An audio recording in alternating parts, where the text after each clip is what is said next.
Hello everyone, मैं हूं अर्चना और आप देख रहे हो एनसीईआरटी क्लास 6 का चैप्टर नंबर 5 जो कि साइंस से लिया गया है, सेपरेशन ऑफ सब्सटेंसेस।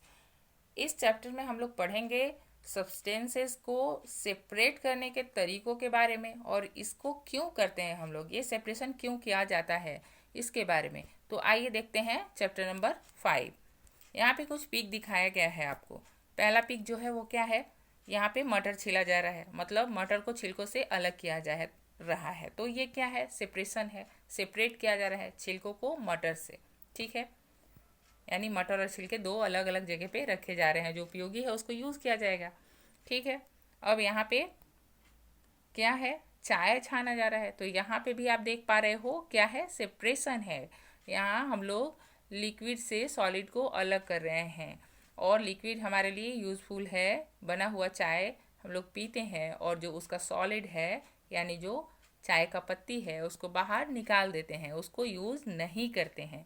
यहाँ पे आप देख रहे हो कचड़े को अलग किया जा रहा है। इस कचरे में क्या है, बॉटल जो है उसको अलग निकालते हुए दिखाया जा रहा है, ठीक है। तो इस तरह से हम लोग अपने डेली लाइफ में रोज बहुत सारा चीज़ को सेपरेट होते देखते हैं, ठीक है। अब टी लीफ को अलग किया जा रहा था लिक्विड से, स्ट्रेनर की मदद से। उसी तरह से जो जैविक कचरा है उसको अलग किया जाता है और जो अजैविक है उसको अलग किया जाता है। जैसे बॉटल जो था वो क्या था, अजैविक कचरा था, तो उसको अलग कंटेनर में रखा जाएगा। अब यहाँ पे देखते हैं कि grains each separated from stock well harvesting. किसान अपना खेत से जब फसल का कटाई कर लेते हैं तो उसमें से ग्रेन बाहर निकालने के लिए क्या करते हैं, सेपरेट करते हैं। ग्रेन को कैसे करते हैं वो सब के बारे में हम लोग आगे देखेंगे, ठीक है। डंडल से बीज को अलग करते हैं, है ना, करते हैं। तभी तो हम लोगों को वो बीज खाने के लिए मिलता है, वो फसल हमारे तक पहुंचता है। आप कभी देखे होंगे मिल्क या कर्ड को चर्न करते हुए, तब क्या होता है, मिल्क से जब बटर बाहर निकलता है तो हम लोग मिल्क को भी यूज़ कर लेते हैं और बटर को भी कर लेते हैं। या कर्ड जब चर्न करते हैं तो बटर मिल्क जो मिलता है उसको भी यूज़ कर लेते हैं और साथ में बटर को भी यूज़ करते हैं। यहाँ पे हम लोग देखते हैं कि किसी भी सब्सटेंस को सेपरेट क्यों करते हैं, क्या ज़रूरत है सेपरेट करने का। एक चार्ट के माध्यम से समझाने का कोशिश किया गया है। यहाँ पे देखिए, जब हम लोग चावल से स्टोन को बाहर निकालते हैं, जब खाना बनाने के लिए हम लोग चावल लेते हैं तो क्या करते हैं, देखते हैं एक बार कि उसमें राइस में किसी भी तरह का कोई स्टोन या कोई इम्प्योरिटी तो नहीं है। अगर वो इम्प्योरिटी होता है तो उसको हम लोग क्या करते हैं, बाहर कर देते हैं, क्योंकि वो हमारे लिए हानिकारक होता है। और फिर जो यूज़फुल सब्सटेंस है उसको यूज़ करते हैं।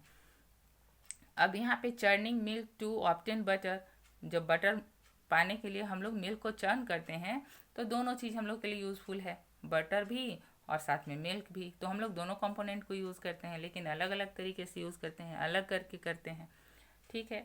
अब यहाँ पे सेपरेट टी लीव्स, तो यहाँ पे क्या होता है, एक चीज़ यूज़फुल है और एक यूज़फुल नहीं है।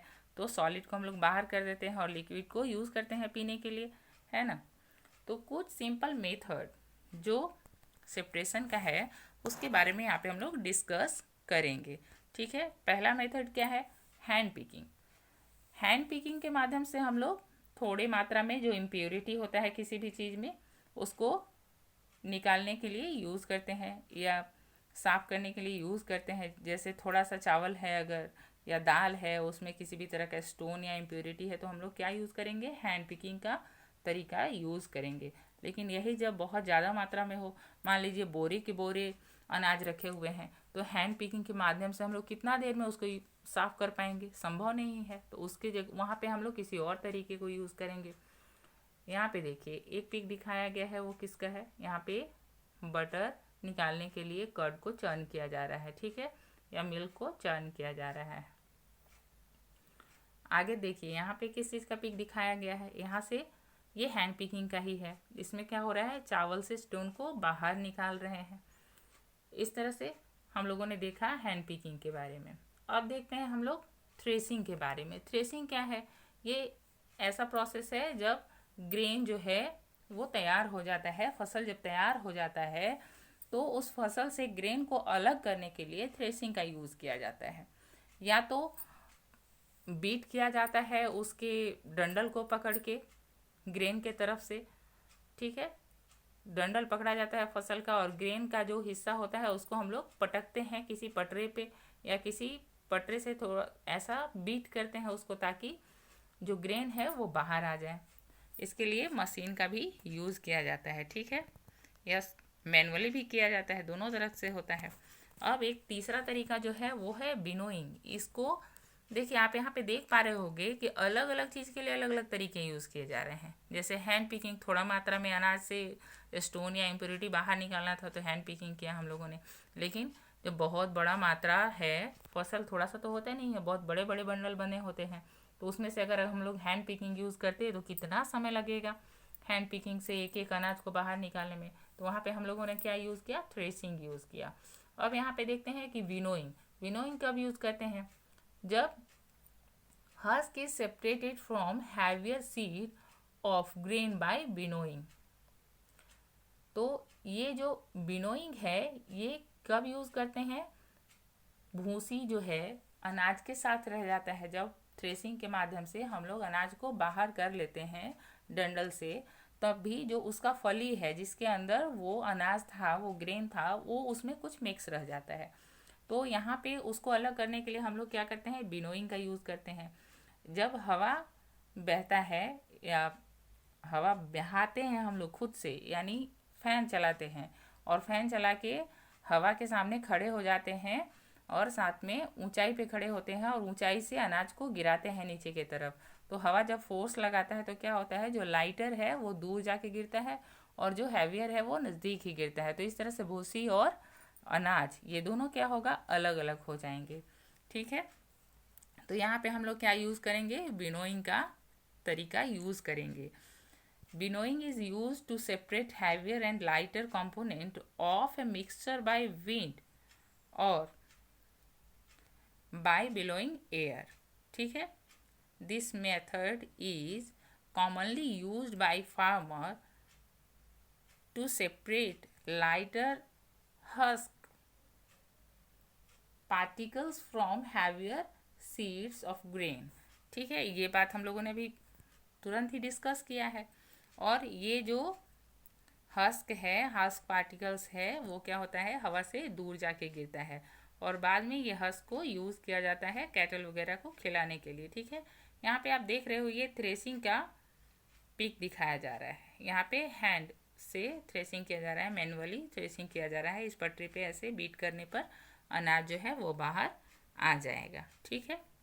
और साथ में आप देखो यहाँ मशीन से भी थ्रेसिंग किया जा रहा है, देख पा रहे हो आप, मशीन के द्वारा भी थ्रेसिंग किया जा रहा है। यहाँ पे देखिए ये विनोइंग का पिक दिखाया गया है। देखिए कैसे ये आदमी ऊंचाई से अनाज को गिरा रहा है, और हवा के माध्यम से जो हैवियर अनाज है वो कहाँ जा रहा है, नीचे जा रहा है, और जो भूसी है उसका वो थोड़ा दूर जाके गिर रहा है। तो इस तरह से सेपरेट हो जाएगा अनाज और भूसी अलग अलग। और the seed of grain get separated and from a heap near the platform for winnowing, ठीक है। विनोइंग के माध्यम से कैसे इसको अलग किया जा रहा है। The separated husk is used for many purpose such as food or for catties, मतलब जो घर में उनके जानवर होते हैं उनको खिलाने के लिए भी वो लोग यूज़ करते हैं, ठीक है। अब एक और तरीका जो है वो क्या है, सीविंग। तो difference in the size of particles in a mixture is utilized to separate them by the process of sievings। मतलब जब अलग अलग साइज होता है, जैसे कि आप कभी अपने घर में देखे होंगे आटा छानते हुए मम्मी को, जब मम्मी आटा या मैदा छानती हैं तो क्या होता है, वो उस छन्नी में छोटे छोटे छेद बने होते हैं, और जब उसमें आटा डाला जाता है और ऐसे छाना जाता है तो क्या होता है, वो आटा महीन होता है तो नीचे चला जाता है, और जो इम्प्योरिटी है उसका आकार बड़ा होता है तो ऊपर ही रह जाता है। तो अलग अलग तरह का साइज होने से छन जाता है, ठीक है। और इसी तरह से आप देखते होंगे कि in a flour mill impurity like husk and stone are removed from wheat before grinding. मतलब कि पीसने से पहले, आटा को पीसने से पहले मील में क्या किया जाता है कि गेहूं को चाला जाता है ताकि जो उसके भूसी है और स्टोन वगैरह है वो रिमूव हो जाए। ठीक है। इसी तरह से यहाँ पे देखो एक पिक दिखाया गया है आपको जो सीविंग का है कि किस तरह से आटे को छन्नी में डाल के हम लोग छानते हैं इम्प्योरिटी को अलग करने के लिए। ठीक है। और आप कभी कंस्ट्रक्शन साइट में गए होगे तो वहाँ भी देखे होगे कि कैसे यहाँ पे सेंड, देखिए पिक में जो दिखाया गया है कि सेंड को भी सीविंग के द्वारा छाना जा रहा है और जो बड़े बड़े स्टोन हैं उनको अलग कर दिया जाएगा ताकि कंस्ट्रक्शन में आसानी हो। ठीक है। The sieving remove pieces of stone stalk and husk that may still remain with wheat after threshing and winnowing. मतलब जब गेहूं उगाया जाता है तो क्या होता है, पहले उसको कटाई किया जाता है, फिर विनोइंग किया जाता है ताकि उसका भूसी जो है वो अलग हो जाए। थ्रेसिंग किया जाता है तो क्या होता है, थ्रेसिंग में डंडल से उसको अलग कर दिया जाता है। ठीक है। ग्रेन को, बीट का जो ग्रेन है उसको थ्रेसिंग के माध्यम से अलग कर दिया जाता है और फिर विनोइंग के माध्यम से जो उसमें थोड़ा बहुत उसके छिलके बचे होते हैं उनको भी साफ कर दिया जाता है। फिर क्या करते हैं, उसको सीविंग के द्वारा चाल देते हैं। सीविंग के द्वारा स्टोन वगैरह जो होता है वो सब को भी छान दिया जाता है और तब फिर उसका यूज़ किया जाता है। ठीक है। You may have also notice similar sieving being used at construction site to separate pebbles and stones from sand। तो आप लोगों ने कंस्ट्रक्शन साइट में देखा होगा कि कैसे सैंड को छाना जाता है चलनी में। ठीक है। अब एक और तरीका जो यहाँ पे बताया गया है वो है सेडिमेंटेशन, डिकेंटेशन, फिल्ट्रेशन। ये सेडिमेंटेशन क्या है, इसका यूज कब और कैसे करते हैं, इसके बारे में देखते हैं। When the heavier component in a mixture settles after water is added to it, the process is called sedimentation। जैसे मान लीजिए कि नमक और बालू एक साथ मिक्स हो गया है। ठीक है। तो आप क्या करोगे, इसको अलग करने के लिए यहाँ पे आप एक काम कर सकते हो कि उस मिश्रण में पानी मिला दो। जब आप पानी मिला दोगे और थोड़ी देर के लिए उनको छोड़ दोगे तो क्या होगा, जो बालू है वो नीचे बैठ जाएगा, जो सेंड है वो नीचे बैठ जाएगा। तो जो हैवियर पार्ट है, जो हैवियर कंपोनेंट है उस मिक्सचर का, वो जो सेटल डाउन हो गया उसी को हम लोग क्या बोलेंगे, सेडिमेंटेशन बोलेंगे। ठीक है। अब आगे देखते हैं।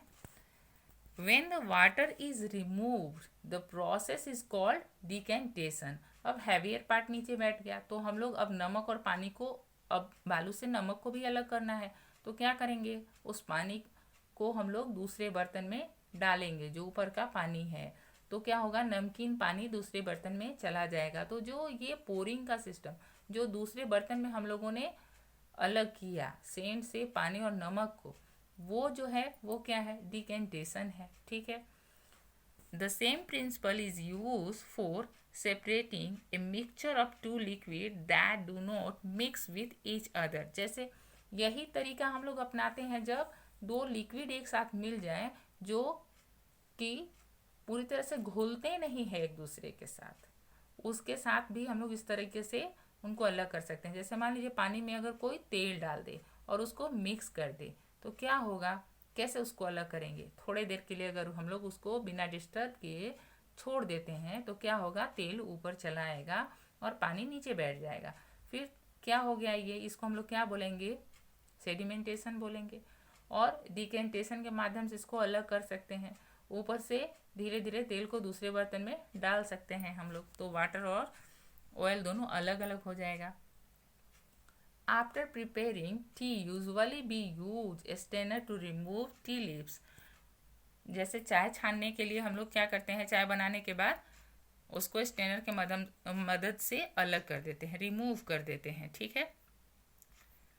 अब फिल्ट्रेशन क्या है, filtration can be use to separate component of a mixture of an insoluble solid and a liquid। मतलब कि एक तो इसके लिए फिल्टर यूज करते हैं हम लोग किसके लिए, जो सॉलिड होता है इम्प्योरिटी, और साथ साथ जो लिक्विड भी होता है, जो साथ में लिक्विड भी होता है उसके लिए भी हम लोग क्या करते हैं, फिल्टर यूज करते हैं। यहाँ पे एक पिक्चर देखिए दिखाया गया है, यहाँ पे किस तरह से, ये देखिए ये क्या है, सेडिमेंटेशन है, डिकेंटेशन है, ठीक है, दोनों को दिखाया गया है यहाँ पे। अब ये देखिए ये क्या है, ये फिल्टर पेपर है। इस फिल्टर पेपर के माध्यम से कोन बनाया जा रहा है। Folding a filter paper to make a cone, ठीक। और उसके बाद हम लोग कोन को क्या करेंगे, इस तरह से लगा देंगे। और इसमें जब हम लोग इम्प्योर वाटर डालेंगे तो क्या होगा, इम्प्योरिटी यहाँ पे छन जाएगा और नीचे क्या होगा, सिर्फ वाटर जाएगा, ठीक है, साफ पानी जाएगा। ये तो हम लोगों ने देखा फिल्टरेशन के बारे में, डिकेंटेशन के बारे में और सेडिमेंटेशन के बारे में।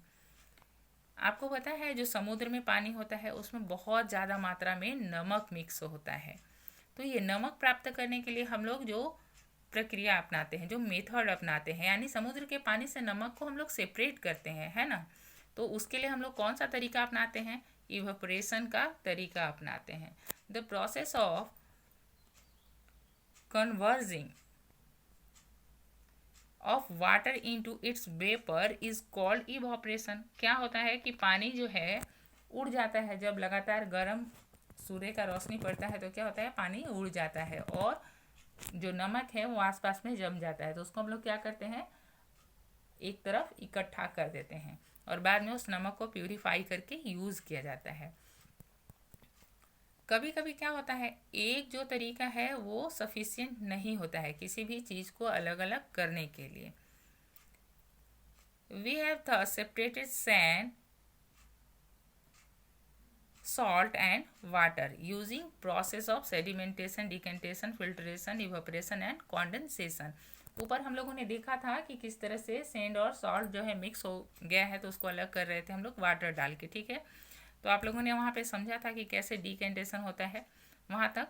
और उसके बाद फिर क्या करेंगे हम लोग कि उस पानी से नमक को कैसे अलग करेंगे। तो पिछले चैप्टर में हम लोगों ने पढ़ा था कि पानी से नमक को अलग करने के लिए हम लोग को इवेपोरेशन का सहारा लेना पड़ता है, यानी कि जब पानी को गर्म करेंगे हम लोग तो नमक जो है वो बच जाएगा और पानी गैस बन के उड़ जाएगा, ठीक है। तो अब पानी को अलग करना है, पानी को उड़ाना नहीं है, उसको अलग करना है। तो अब हम लोग क्या करेंगे, एक तो इवेपोरेट करेंगे और साथ के साथ हम लोग उसको कॉन्डेंसेशन भी करेंगे ताकि जो पानी है वो पानी बन जाए वापस, ताकि हम लोग को पानी और नमक दोनों मिल जाए, ठीक है। तो यहाँ पे हम लोग कौन कौन सा प्रक्रिया यूज़ किए, एक तो सेडिमेंटेशन, डिकेंटेशन और साथ में इवेपोरेशन और कॉन्डेंसेशन। ये सारे तरीकों के द्वारा हम लोगों ने नमक, पानी और सेंड को अलग अलग किया, ठीक है। A saturated solution is one in which no more of that substance can be dissolved। आप लोगों ने देखा होगा कि आप जब कोई ग्लास में पानी लेते हो, आधा ग्लास पानी लेते हो, उसमें आप 1 चम्मच नमक डालते हो और घुलाते हो तो क्या होता है, वो अच्छी तरह से डिज़ोल्व हो जाता है, घुल जाता है। 2 चम्मच डालते हो फिर घुल जाता है, 3 डालते हो शायद घुल जाए, 4 डालोगे तब भी घुल जाए, 5, जब छठा चम्मच नमक आप डालोगे तो आप देखोगे कि नमक बैठने लगा है, बैठ जा रहा है, घुल नहीं रहा है, डिज़ोल्व नहीं हो रहा है। इसके पीछे क्या रीज़न है, क्यों डिज़ोल्व नहीं हो रहा है। इसके पीछे रीज़न ये है कि हम लोगों ने पढ़ा है कि पानी का जो मॉलिक्यूल है वो दूर दूर होता है, उसमें स्पेस होता है। तो जब हम लोग पानी में नमक को डालते हैं और उसको घोलते हैं तो जब तक पानी के बीच के स्पेस में नमक जाता है तो वो घुलते जाता है, लेकिन जब वो सारा स्पेस फुल हो गया, ख़त्म हो गया, अब स्पेस नहीं बचा है पानी के मॉलिक्यूल्स के बीच में, तब जब हम लोग नमक डालेंगे तो क्या होगा, वो नहीं घुलेगा। फिर हम लोग उसको कितना भी घुलाएं वो नहीं घुलेगा, ठीक है। लेकिन वही सॉल्यूशन को अगर हम लोग गर्म कर दें तो फिर घुलने लगता है। इसके पीछे क्या रीज़न है, इसके पीछे रीज़न ये है कि आप लोगों ने ये भी पढ़ा है पिछले क्लासेस में कि जब किसी भी सब्सटेंस को गर्म किया जाता है, यानी जैसे मान लीजिए पानी को अगर हम लोग गर्म करते हैं तो जब गर्म होता है तो क्या होता है, एक्सपेंड करता है उसका मॉलिक्यूल, फैलता है, ठीक है। तो क्या होगा, उसमें स्पेस बनने लगेगा तो वहाँ पे क्या होगा, नमक घुल जाएगा। लेकिन जब ठंडा होगा तो फिर वापस उसी तरह से नमक जो है वो बैठने लगेगा, यानी घुला हुआ आपको नहीं दिखेगा, कैसा दिखेगा, बैठ जाएगा नीचे में।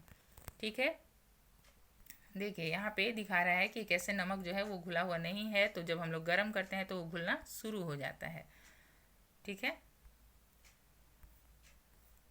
यहाँ पे दिखाया गया है कि किस तरह से हम लोग सी वाटर में से सॉल्ट को अलग करते हैं। ठीक है, ये पिक्चर यहाँ पे दिखाया गया है, और ये पिक्चर आपको दिखा रहा है कि इवेपोरेशन और कॉन्डेंसेशन के बारे में। जब हम लोग का पानी, नमक वाले घोल का जो पानी है उसको गर्म करते हैं तो नमक तो यहाँ रह जाएगा, लेकिन पानी वाष्प बन के उड़ रहा है, इवेपोरेट हो रहा है। साथ में जब हम लोग कॉन्डेंसेशन करेंगे तो क्या होगा, पानी वापस से पानी के रूप में बदल जाएगा, है ना। भाप जो है वो वापस से पानी के रूप में बदल जाएगा। तो इस तरह से आप लोगों ने देखा कि कैसे हम लोग अलग अलग मेथड को अपना के सेपरेशन करते हैं सब्सटेंसेस का। ठीक है, water dissolve different amount of soluble substance in it. ठीक है, क्या होता है, वाटर में अलग अलग अमाउंट में अलग अलग तरह का चीज़ घुलता है। जैसे ज़रूरी नहीं है कि जितना चम्मच नमक पानी में घुला उतना ही चम्मच चीनी भी घुले। हो सकता है कि चीनी उससे ज़्यादा मात्रा में भी डालने पे घुल जाए। ठीक है, तो ये है हमारा chapter number 5, separation of substances. अगर आप लोगों को मुझसे पढ़ना अच्छा लगता है तो लाइक और शेयर ज़रूर करें, साथ साथ कमेंट भी करें। थैंक यू, धन्यवाद। फिर मिलेंगे अगले वीडियो के साथ।